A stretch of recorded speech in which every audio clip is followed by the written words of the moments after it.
জানিয়ে দিব হাতে থাকা সর্বশেষ আপডেট বাংলা সংবাদ। প্রথমেই সংবাদ শিরোনাম। অন্তর্বর্তী সরকার রাষ্ট্র পরিচালনায় অভিজ্ঞ নয় বলেছেন মান্না।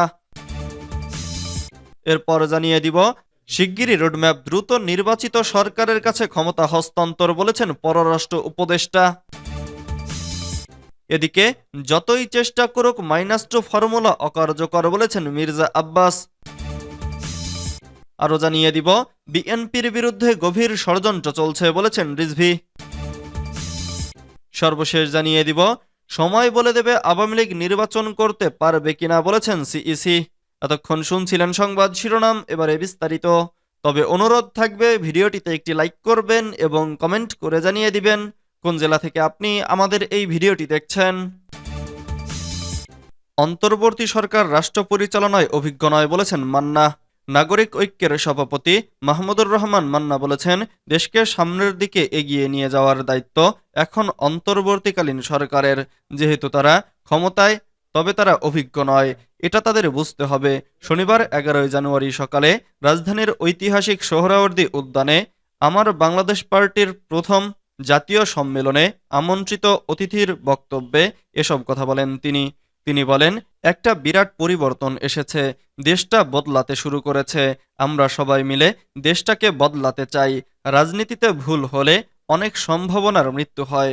নতুন বাংলাদেশ গড়ার যে স্বপ্ন, সেটাকে ব্যর্থ হতে দেয়া যাবে না। মাহমুদুর রহমান মান্না বলেন, সরকার আবারও বিভিন্ন গুরুত্বপূর্ণ জিনিসের ওপর ট্যাক্স আর ভ্যাট বসিয়ে দিয়েছে। তারা টিসিবির পণ্য বিক্রি বন্ধ করে দিয়েছে। সরকার চলছে থিওরিতে, তারা অর্থনীতির বড় বড় থিওরি বোঝে। আমরা সংস্কার চাই এবং সঙ্গে সঙ্গে নির্বাচনও চাই। এবি পার্টি প্রসঙ্গে মান্না বলেন, বীজ যখন অঙ্কুরিত হয় দেখে ভালো লাগে, সেই অঙ্কুর যখন প্রস্ফুটিত হয় তখন আরো ভালো লাগে। এবি পার্টি ঠিক তেমনি তাদের বিস্তার লাভ করছে।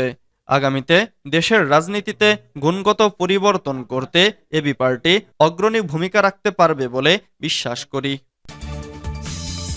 শিগগিরই রোডম্যাপ, দ্রুত নির্বাচিত সরকারের কাছে ক্ষমতা হস্তান্তর বলেছেন পররাষ্ট্র উপদেষ্টা।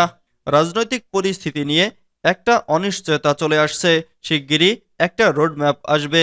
যত দ্রুত সম্ভব নির্বাচিত সরকারের কাছে ক্ষমতা হস্তান্তরে সরকার কাজ করছে বলে জানিয়েছেন অন্তর্বর্তী সরকারের পররাষ্ট্র উপদেষ্টা তৌহিদ হোসেন। শনিবার রাজধানীর একটি হোটেলে ব্র্যান্ডিং বাংলাদেশ শীর্ষক অনুষ্ঠানে তিনি কথা বলেন। বিদেশের মাটিতে একে অপরের শত্রু ভাবাপন্ন মনোভাব দেশের ভাবমূর্তি নষ্ট করছে বলে মন্তব্য করে তৌহিদ হোসেন বলেন, পৃথিবীর অন্য কোনো দেশের এত রাজনৈতিক দলের শাখা নেই যত বাংলাদেশি শাখা রয়েছে বিদেশে। এসব বাঙালিদের ইমেজ নষ্ট করে। বিএনপি, আওয়ামী লীগ সহ অন্যান্য রাজনৈতিক দলের পক্ষে মিছিল, স্লোগান কিংবা ডিম ছোড়ার মতো ঘটনা দেশের ব্র্যান্ডিংয়ে নেতিবাচক প্রভাব ফেলছে। পররাষ্ট্র উপদেষ্টা বলেন, রাজনৈতিক অস্থিরতা কেটে যাবে, তাহলেই বিনিয়োগকারীরা আসবে বাংলাদেশে। গত 4 মাসে বিদেশে বাংলাদেশের বিরুদ্ধে ভারতীয় মিডিয়া ব্যাপক নেতিবাচক প্রচারণা চালিয়ে আসছে উল্লেখ করে তিনি বলেন, তারা এমন তথ্য প্রচার করছে যাতে মনে হচ্ছে সীমান্তে যুদ্ধাবস্থা বিরাজ করছে। বাংলাদেশে হিন্দু সম্প্রদায়ের মানুষকে কচুকাটা করা হচ্ছে। ভারতীয়দের অপপ্রচার রুখতে গণমাধ্যমের সহযোগিতা প্রয়োজন বলে মনে করেন তিনি। উপদেষ্টা বলেন, বিদেশে দূতাবাসগুলোতে প্রবাসীদের প্রয়োজনীয় সহায়তা না পাওয়ার অনেক অভিযোগ সত্য, তবে সব নয়। এর বাইরেও বিমানবন্দরে প্রবাসীদের হয়রানি করলে সর্বোচ্চ ব্যবস্থা নেবে সরকার। যতই চেষ্টা করুক -2 ফর্মুলা অকার্যকর বলেছেন মির্জা আব্বাস। -2 ফর্মুলা অকার্যকর, যে যতই চেষ্টা করুক এটি অকার্যকরই থাকবে। লন্ডনে চিকিৎসারত সাবেক প্রধানমন্ত্রী ও বিএনপির চেয়ারপারসন বেগম খালেদা জিয়াকে দেখতে হিথ্রো বিমানবন্দরে পৌঁছে সাংবাদিকদের এই কথা বলেন দলটির স্থায়ী কমিটির সদস্য মির্জা আব্বাস। গতকাল স্থানীয় সময় শুক্রবার সন্ধ্যায় হিথ্রো বিমানবন্দরে পৌঁছান তিনি। এ সময় তার সঙ্গে ছিলেন স্ত্রী ও জাতীয়তাবাদী মহিলা দলের সভাপতি আফরোজা আব্বাস।